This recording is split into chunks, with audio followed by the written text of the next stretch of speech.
So I wanted to first break that myth saying that, you can be sustainable and lead a very mainstream life, or you can still be fashionable, or just to educate our audience took time.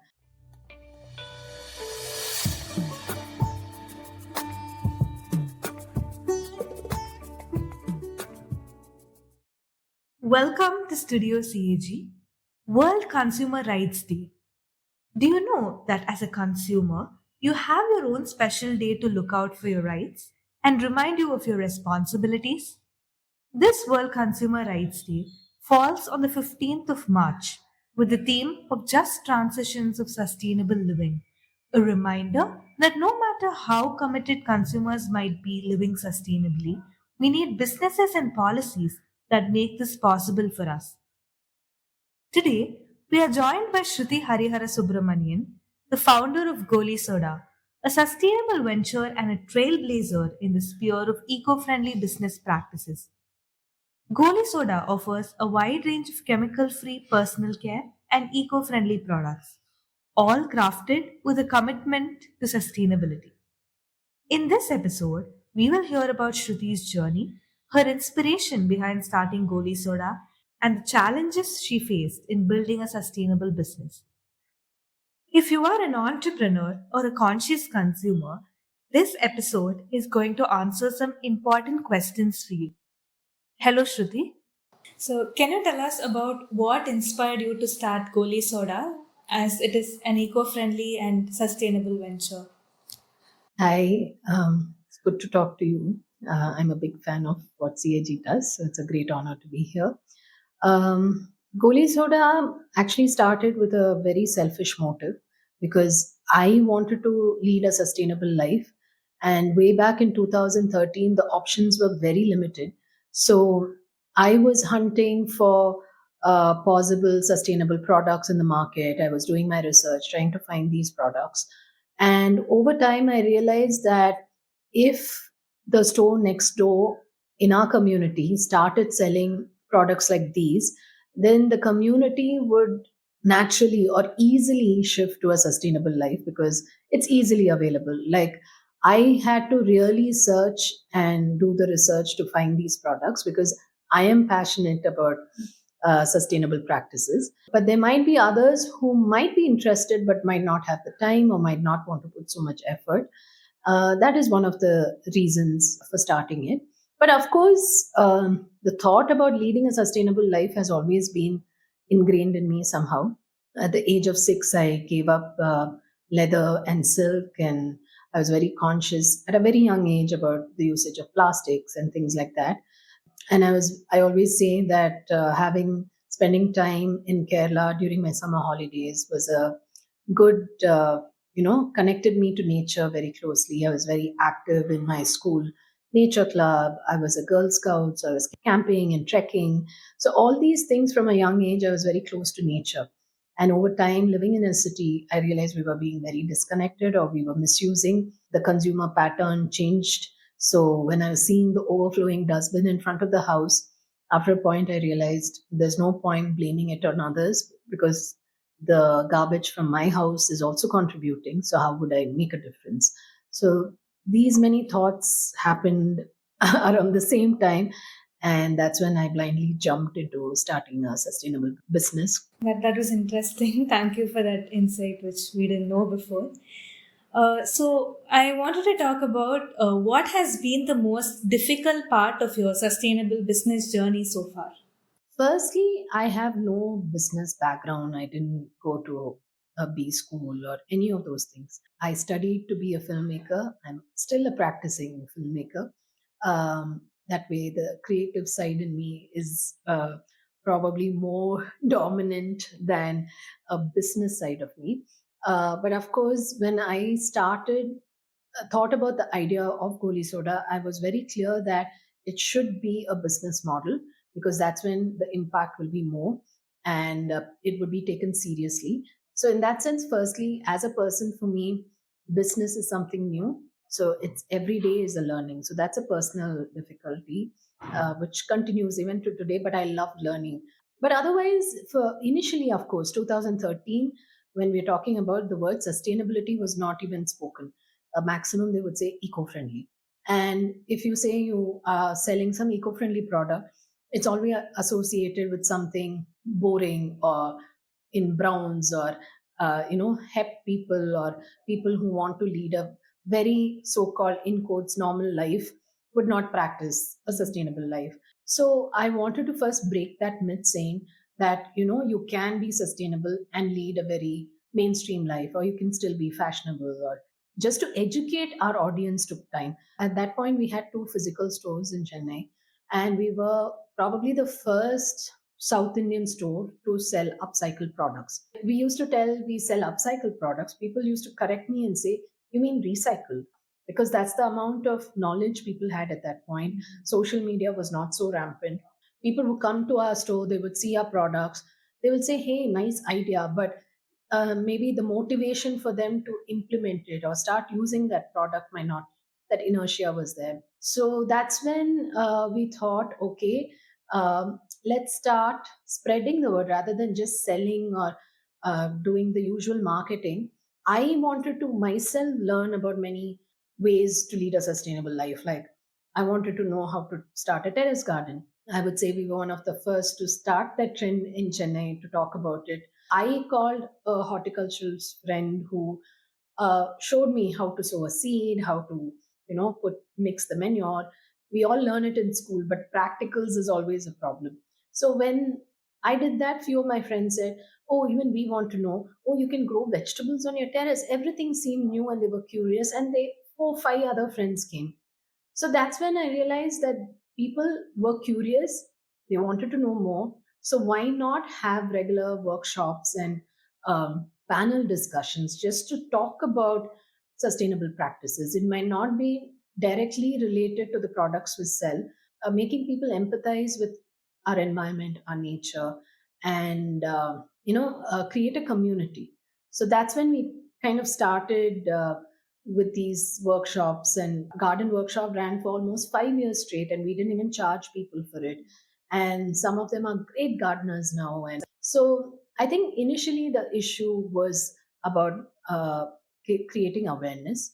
Now I feel that there is a lot of awareness, but sometimes it could be misguided awareness. There's a lot of greenwashing. So how do honest brands like us stand out and fight the clutter that's happening right now, whether it's in marketing or whether in multiple brands that are claiming to be sustainable and organic? Point, especially for a bootstrap company, investing so much in marketing at this point is always a challenge, and to keep the cost of our products also affordable at the same time.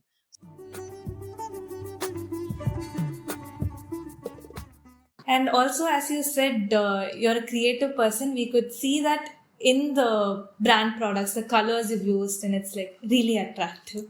Yeah. So, despite the challenges, you've managed to make a name as a sustainable business. So, what are some of the most impactful sustainable practices you've implemented in your business? I think we have been fortunate to have been sort of trendsetters in this space. I think the fact that we were pioneers as a sustainable itself, business itself gave us a little a push for us to be ahead of things.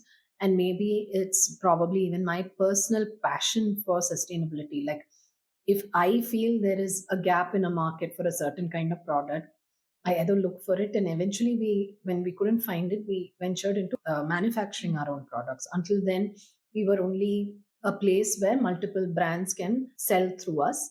Over time, when we felt there were certain gaps in the market, we started manufacturing our own products.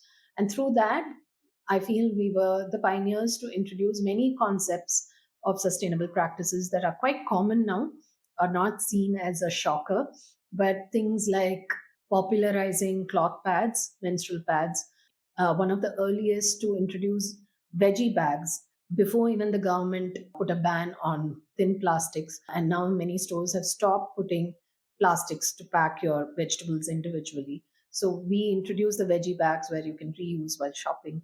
The coir scrubs, that was another idea that we introduced in the market.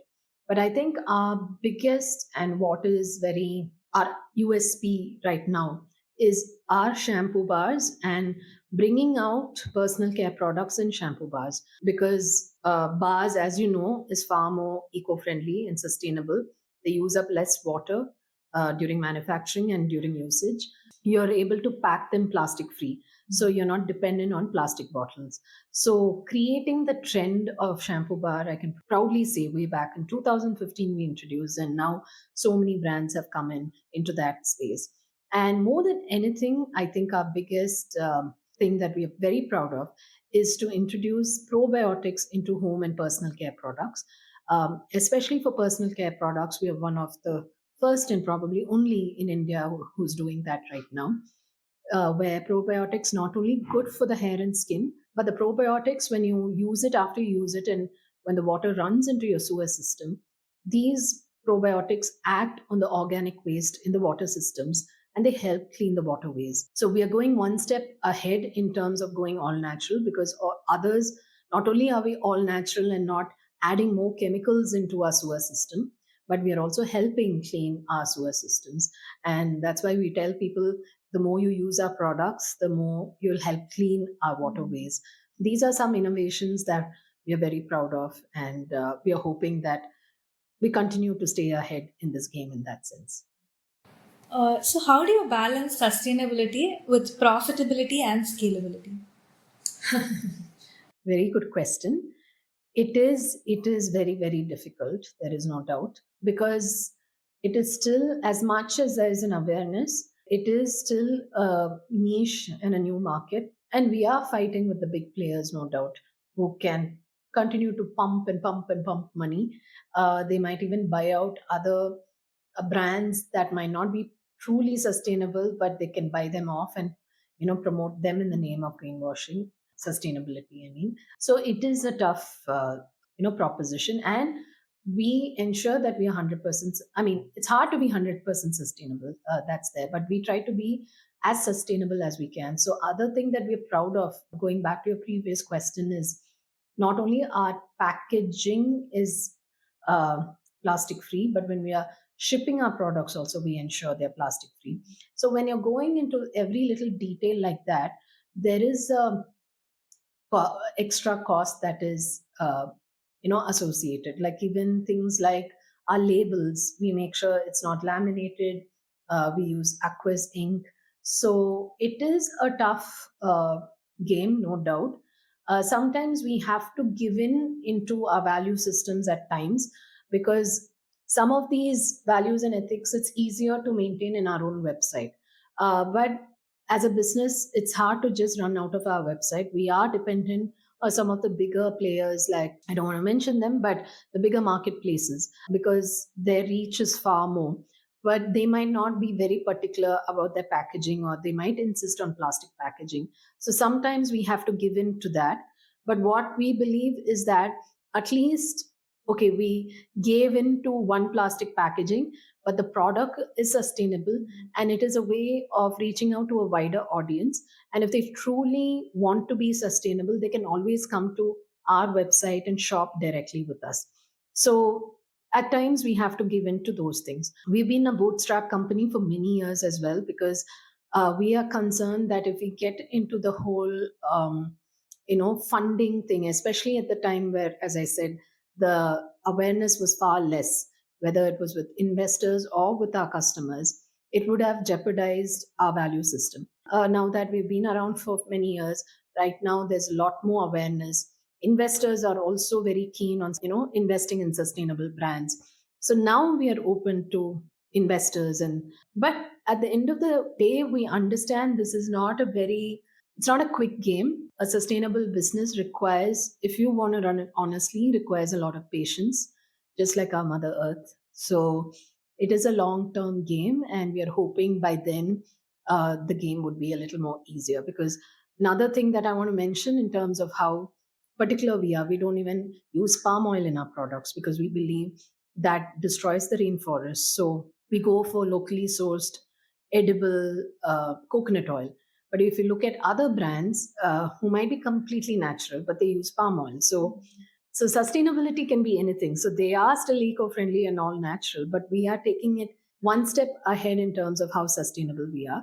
But it comes as a cost, because if you look at pricing of palm oil, and the reason why it's so popular is because it's so cheap, but we wouldn't want to make profits at the cost of the rainforests, because then we would not be truly sustainable. So we are hoping at some point we would easily now be able to balance the two sides of the weighing scale. So, from what you said, I think it's really appreciative that you put so much detailing in your manufacturing process, right from what oil to use and like how each process in your manufacturing will save our Mother Earth. So, that's really great and it takes a lot of effort to do it. So, how do you measure the environmental and social impact of your business? Oh, we have certain formulas that we've formulated, and with every sale of that, we have that formula based on, say, with respect primarily our probiotic based products, how much water we believe we've cleaned, and we have our impact numbers with that, based on how much water a certain individual will use, or how much products they use in a day, and how much runoff water comes. So, many such factors we include. Social, we are very keen on employing women, primarily as a women run company. We try to give, as far as possible, a lot of rural employment. Our manufacturers are mostly from rural, so rural employment, handmade.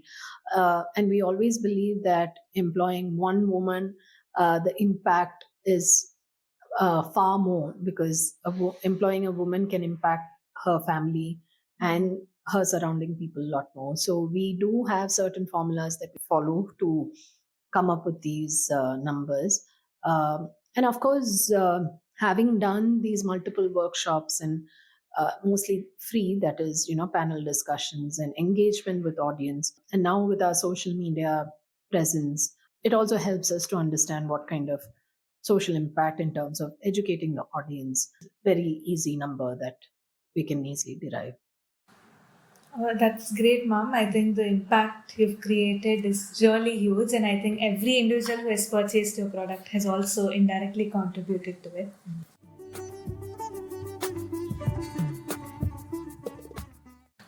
And are there any sustainability certifications or labels that you follow or recommend? Currently, we don't have our own certifications or labeling. We only our menstrual cups are ISI certified, um, but otherwise, we haven't gone into certifications yet. It's been purely going by trust.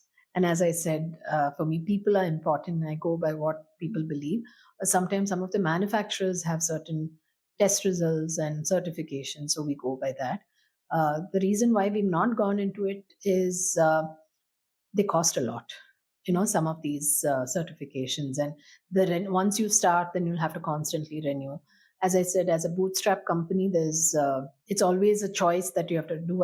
If I have a little money, do I invest in this or that? So there's always some sort of running costs that we have to prioritize. So we haven't gotten into certifications yet, but at some point we will. But sometimes it is also almost like a bureaucratic process. So that also takes up the time and energy of our staff and our people, as a very small team, to be honest. So, yeah, but at some point, definitely we will get into it.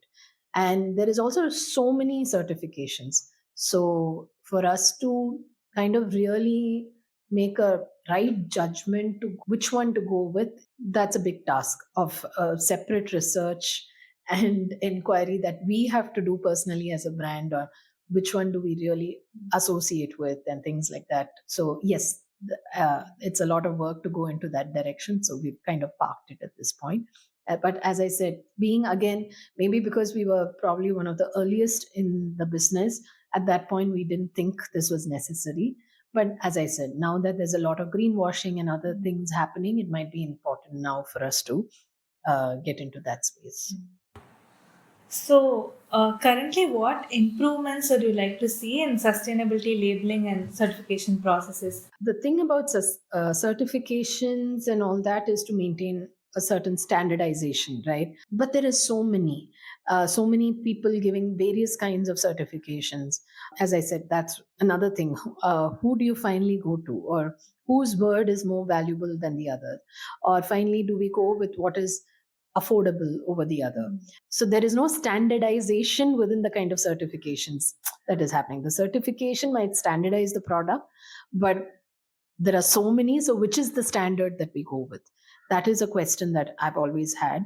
And definitely, I think if you're calling yourself to be supporting sustainable brands, these certifications also should support by not being so expensive or things like that, because many of such brands, we are just coming up or bootstrap, we can't again. And that's why sometimes bigger brands who have more money, they might not be truly sustainable, but it's easy to just pay and get a certain certifications. Certain ingredients might be allowed in India but not allowed abroad, and that's what I'm saying.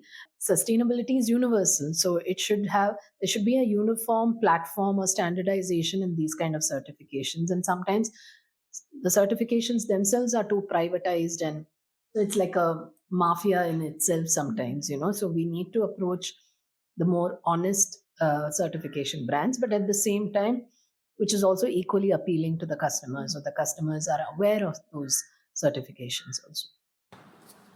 So, if you have to give any advice to the aspiring entrepreneurs who are looking to start a sustainable business?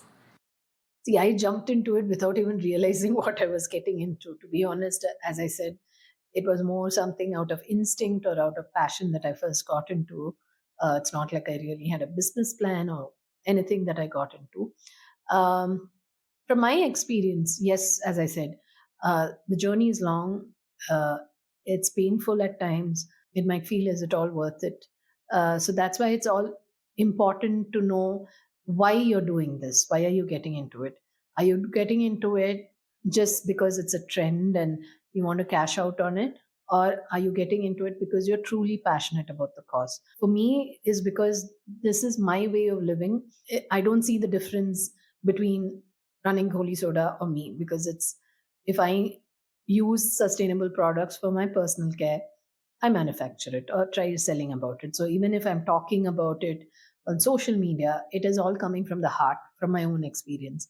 So it makes us feel more honest that way. Yeah. So for me, it's about, I believe in honesty. I feel it's, to get into greenwashing is a crime in that sense, because it feels like you're lying. And already I feel the Mother Earth has gone through so much, and now you're you know making this whole other drama of greenwashing and continuing to abuse her. So I think it's important that if it's because you want to make money that you want to come into this kind of business, the money takes a long time to come. Or if you happen to do it by greenwashing or any other method, then rather you take up another kind of business. There's so many other businesses that one can run. So take that up and leave the sustainable business to all the honest brands or honest people who are working very hard to survive in this very competitive space.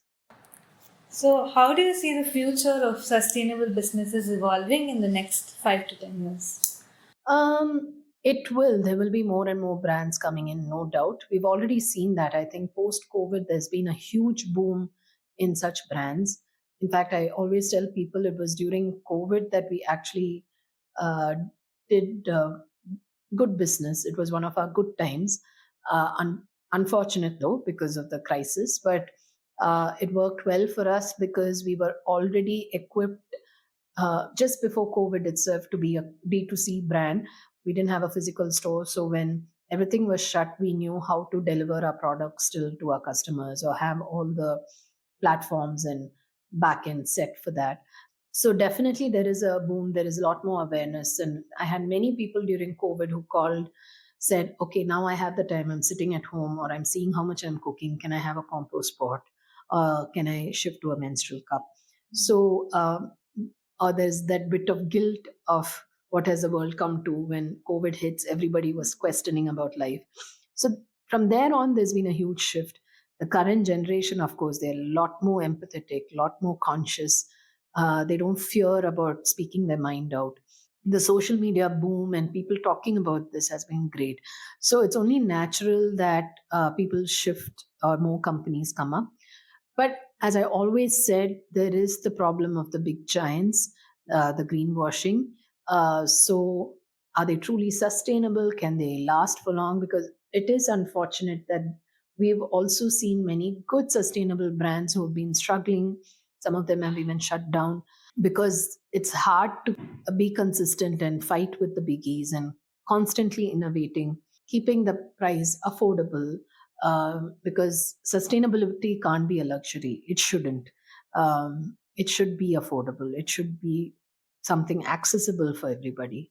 Yeah, so there will be a good change, no doubt.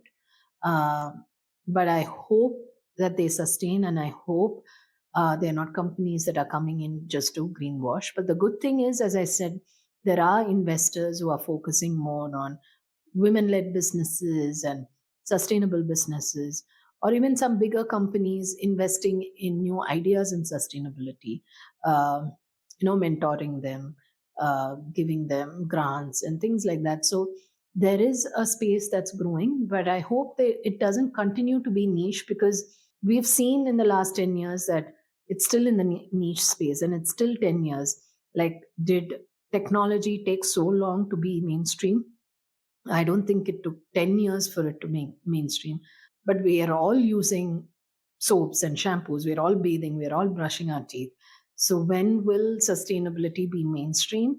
That I don't know if it'll take 10 more years or 20 or 50 more years, because as long as a society we are still focusing on consumerism, uh, it is going to take some time to reach that point where sustainable products will be affordable or will make great business and to invest in. But the good thing is, the more that people shift to sustainable practices, it will probably ease out the costing, and it's the whole case of demand and supply, right? So the more that, so it's in the hands of the consumers as well. If they demand for true sustainable products, then companies like us can probably bring down our costs as well. So, yes, so let's always hope for the best. Thank you for joining us today, Shruti. It's been a pleasure learning about Goli Soda and the impactful role your sustainable venture plays in promoting eco friendly practices. Despite the challenges, you've shown how balancing sustainability with profitability is not only possible but essential for long term success. Your journey highlights the importance of responsible business practices and how consumers can drive positive change by supporting sustainable ventures. Thank you for sharing your insights and inspiring us to work toward a greener future. For over 40 years now, Citizen Consumer and Civic Action Group has been working to protect citizens' rights in consumer and environmental issues and promote good governance processes, including transparency, accountability, and participatory decision making. This podcast series, Studio CAG, like our work itself, will cover various areas of interest to the average citizen and consumer. Follow us on our social media pages, CAG Chennai. So we're there on Facebook, Instagram, Twitter, Threads, and LinkedIn to keep yourself updated of both social and environmental news. Our website www.cag.org.in and our YouTube pages will also have loads of information which might be of interest to you. Until we meet next time, goodbye.